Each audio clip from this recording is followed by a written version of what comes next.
What's up, YouTube? Okay. My first video is out the window. Now, my second video is gonna be part one of my testimony. Yeah, I know. Everyone has been beasting for it. So here it goes. Well, as you know, every Christian has a story. Everyone has a past. Well, here is mine. I've always grew up in the gospel. You know, I wasn't always a saint, I guess, as you see today. But before I get to that stage, I'm going to take you back when I was 11 years old. And at that age, I was diagnosed with lupus. And honestly, lupus is a very, very pointless autoimmune disease, you know. It's a sickness, you know, which the body, it becomes like my immune system becomes very hyperactive, you know, it attacks my normal state of mind and my healthy tissues and stuff. And as a result, like, my joints would be inflated and they would swell up, you know. My skin would have like little marks on them, a couple kidney issues. My blood wasn't as great, and you know, it affected the heart and the lungs as well. Like, at that age, it was horrible. Like, having lupus, I know people out there have it. I've had it. And it's crazy because it's like you can't be in the sun, you can't have fun as a child. And being 11 years old, and just imagine you being 11 years old and not being able to just go outside in the summertime at that and just relax and chill and, you know, just have a fun time with, you know, family and friends. And I couldn't do that unless I had like long sleeves, or literally I was holding an umbrella throughout this whole stage. And my mom was there with me, and my sister didn't fall behind. You know, my mom would make her like wear long sleeve shirts and carry around an umbrella so I won't feel like I'm left out, which was very smart of her. Because, you know, as a child, you see that and it's just like, well, it's not my fault you have lupus. Like, you know, you have a mentality like, wait, she has it, I don't. But my mom treated us equally, so, you know, it's the disease is crazy. Like, lupus sucks. I'm dead serious. Like, I just can't. But I would become very bipolar at times. Like, honestly, like, I would have this crazy tantrum, then all of a sudden I'm just like this big old lovable person. So as I continue, it's just, you know, everything sounds weird and stuff like that.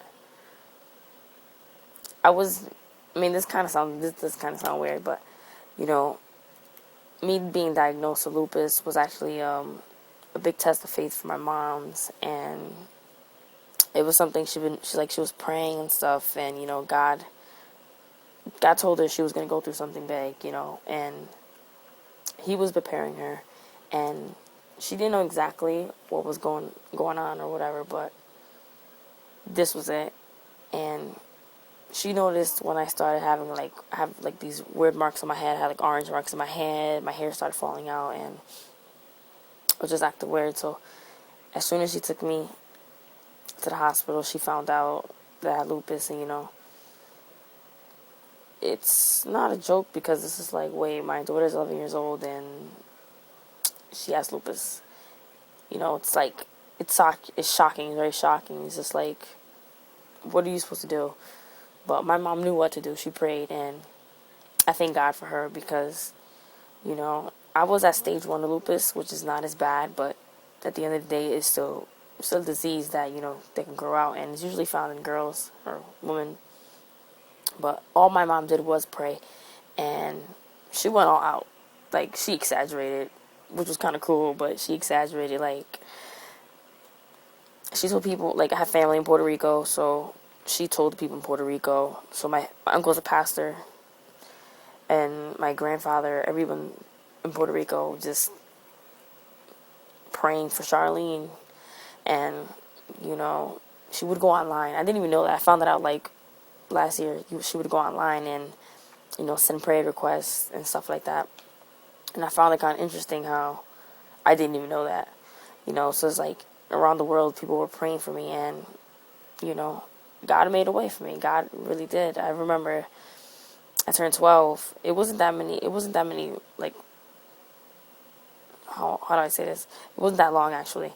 I had about, like, 6 months, which is not that bad, but when I turned 12, I remember my church had a back-to-school youth rally, and I felt the need to be prayed over, so I went up there at the East Swell. I just went up to the altar, the altar call, and, what do we need prayer for? So just, my health. And I remember that instant moment, God ministered to me through the person, and, I could remember it till this day. It's just like, you're healed. And I'm sitting there like, oh, snap. Like, did I just hear that? Like, for real. So I run, like, after I'm done, like, after the whole service is done, I'm just sitting there, and I'm like, Mom, I'm going to be okay. I'm going to be okay. Jesus healed me. And, from that point on, like, that very instant, my mom stopped giving medications. Oh, yeah, I took medications. Kind of made me loopy, too.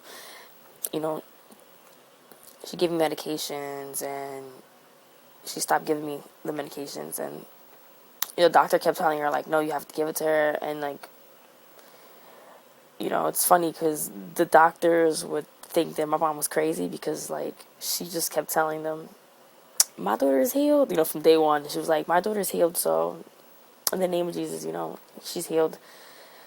Doctors look at her like, okay, you're crazy.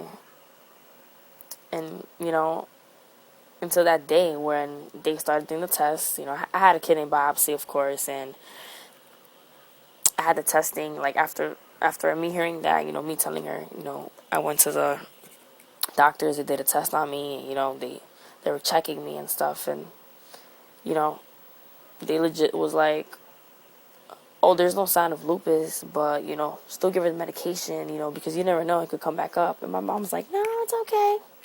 It's okay, she's healed. You think I'm crazy? I don't care. I'm like, looking at her, I'm 12 years old. I'm like, okay, Mom, like, I'm kind of embarrassed. I'm like, Mom, like relax. But, I'm just, that's just a short brief, of what I went through and stuff. But, it just comes down to, like, if you think that God doesn't listen to prayers and stuff, like, he really does, because, he will never put you through a situation that, he couldn't think you can handle it, because my mom definitely went through that, and, throughout that whole process, not once did I see my mom cry. And, so it's like, it's a test of faith, it's always a test of faith, and, your faith also produces perseverance, so it's like, it helps you be patient. Faith helps you be patient, it's crazy, but it's true, you either remain in God or you leave his side through the end of the whole thing. So it's like, I could have like easily just, at the age of 12, you think like, oh, you're probably not into God like that, but yeah, maybe my mindset wasn't like Christly centered, but that's all I know about. So it's like, I would never, go backwards and not forget, what God did for me and stuff like that. And, it's crazy because it's like an uncurable disease, God was able to cure it. So it's like, God does the impossible, what man can't do, God could do. So it's like, God is not like any humans out there, because people are trying to do science, science can only do so little, God can do so much greater. So, what man can do, God can. It's like, at the end of the day, doctors may not have the solution to your problems, but, my God always does. So, just to conclude this, I just got to tell you that, God's people are praying people. So if you really, really believe in God, or you don't even have the slightest idea who God is, it's like God created you and for a purpose and with a purpose. So it's like, if he was able to cure me and, heal me from lupus, then he could do the same for you. It's just, all it takes is a little bit of faith, just a little bit of faith, this size of, a mustard seed, and that's all you really need, because what more can God do for his children? It's just like, if your parents could take care of you, God could do so much greater. And that's about it. Like, part 2 of my testimony is coming, so stay tuned. And I just hope this encourages you guys to just keep praying, and just to remember that it doesn't matter how big or how small your prayer is, God still listens to you, because he's always inclining his ear, to those that call out to him. And just remember that anything you pray for, just make sure it isn't just a list of just wants. Just make sure things that you need, the things that you thank God for, as opposed to, oh, I need this, I need that. Like, obviously God knows you need it, but what is it that you really like need from it? It's just more of a relationship with God. Have a dialogue, have a whole, go all out when you pray for God, or make it this small, it doesn't matter. Just make sure that your prayer isn't a bargain list, and don't use prayer as a bargaining tool either, because what good is it if you're just sitting there asking for things that you don't really need? It's just, just remember, God is your Jehovah Jireh. He's your provider, and anything is possible. And the Bible says that if you call on his, anything that's said in his name is yours. Like, claim it, in the name of Jesus, and it should be done. So that's about it, and hope you guys enjoyed that. Like I said, stay tuned for part 2. I might actually do it right after this. I'm not sure, but yeah. Thank you, and God bless. Keep pushing forward.